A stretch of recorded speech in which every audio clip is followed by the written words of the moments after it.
Hey guys, so I think I have my home lab complete now, and now it's a good time to show you some of the stuff I have here because I have gotten interest, like people have reached out to me saying, what do I have running in my home lab? So I'll be quickly showing you some of the hardware stuff, and possibly in a future video, I'll show you the software stuff that makes it all work. So this is the home lab. It's in a rack, although not a server rack. This is just like a metal shelf, but I think it's a cool metal shelf, and these are all of the devices I have. By the way, that's not a device in my home lab. That's the robo vacuum. These are all of the devices I have in my home lab.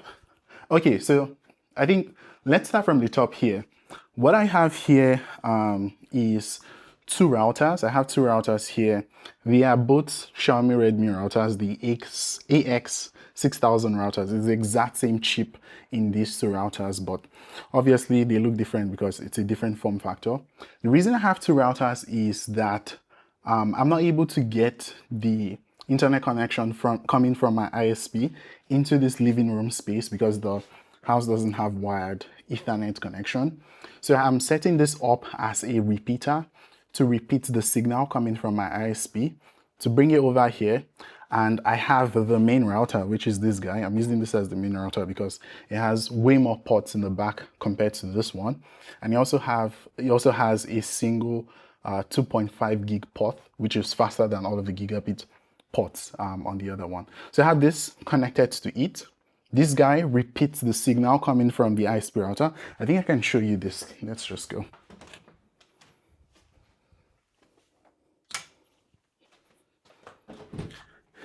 Okay, this is where the ISP router is. It's over here in a different space. That's the little router guy.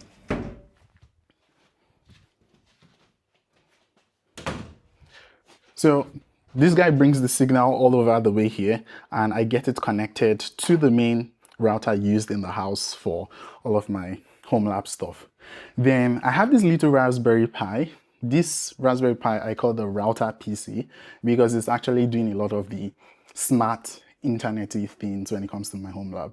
So this Raspberry Pi is running my local DNS server, Pi-hole. It's also running Nginx Proxy Manager and Tailscale.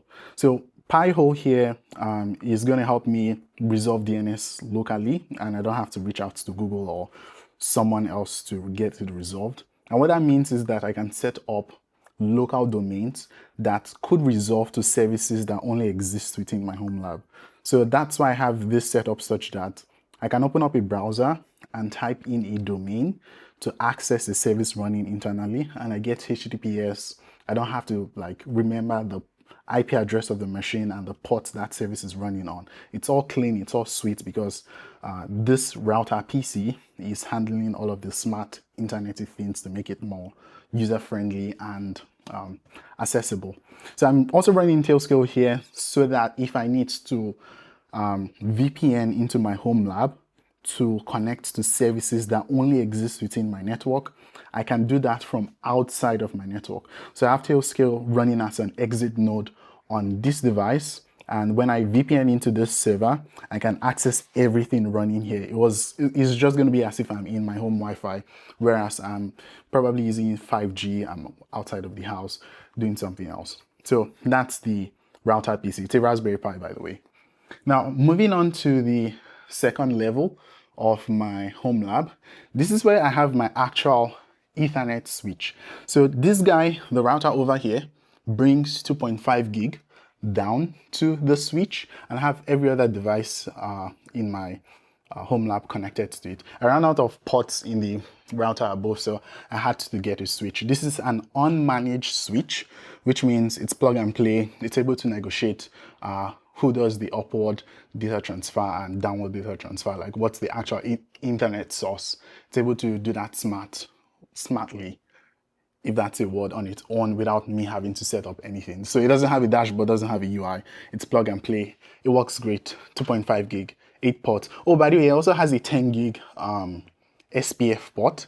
So if I ever need to make all of these ports fast, I can actually plug this to a 10 gig router, and that's good. Oh, by the way, that reminds me, The reason why these routers are so cool, I got the exact same router with the exact same chip, although different form factors, is these routers can do up to 600 megabytes per second. That's the big B, not small b. It can do up to 600 megabytes per second wirelessly, which means I can fully take advantage of my ISP network because that's doing like 500 Mbps. So I can take advantage of it and I don't have any degradation or bottlenecks by my setup here. So that's, yeah, the chip on this is really fast. It's better than some of the really expensive Netgear routers you get over there that only does maybe 200 Mbps. This does like 3 times as much. So it's really fast. Okay, now coming back down here. What I have over here is my Pi router. I call it the Pi because it does most of the smart home stuff and all of the computing things that I need to do in my home lab. So this is an 8 gig RAM Pi, same as this other one, the router here. It runs Home Assistant. The antenna you're seeing here is a Zigbee receiver for Zigbee smart devices in my home lab, so that's great. Running instead of Home Assistant. It's running Fresh RSS. I know I'm self-hosting my own RSS feed because I am really old, so I actually use an RSS reader. It's running Open UI for my computing stuff. It's like a self-hosted alternative to OpenAI, but that's just for the front end. We'll come back to Open UI in a sec. It's also running PairDrop, an alternative to AirDrop.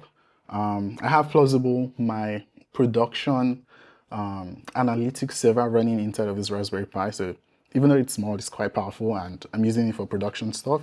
And it's running Cloudflare tunnels. So for services I want to be able to access from the outside internet without VPNing into my home lab, I have Cloudflare tunnel running inside of this for it.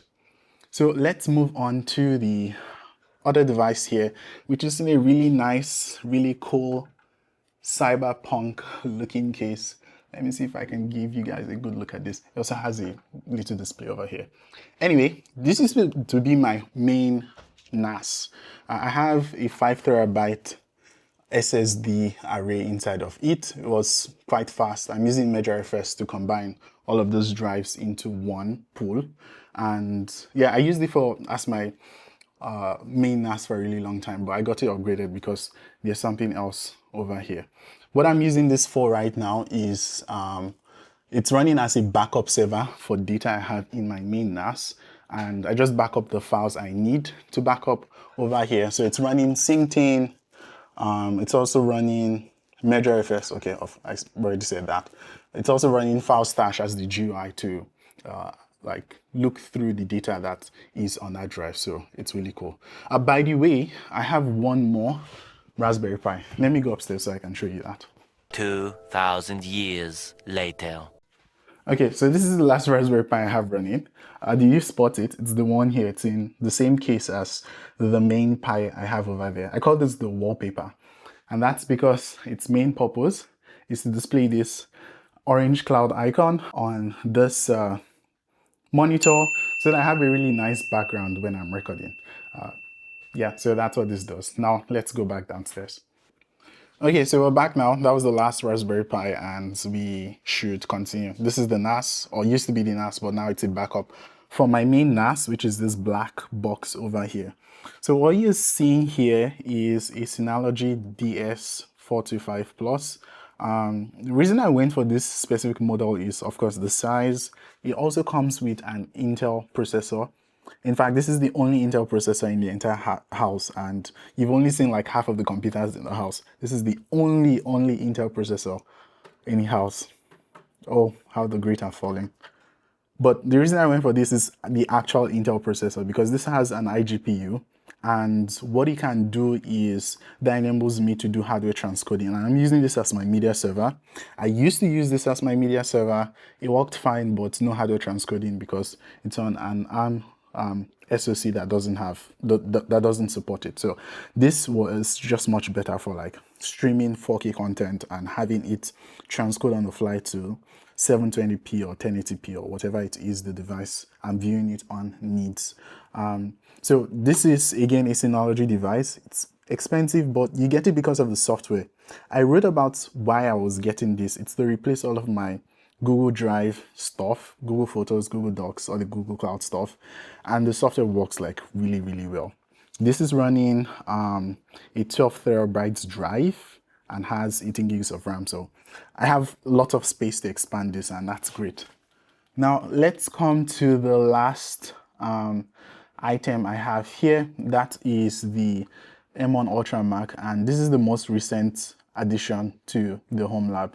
I got this for running strictly AI stuff, and that's because it has 120 gigs of RAM at a 800 gigabit bandwidth.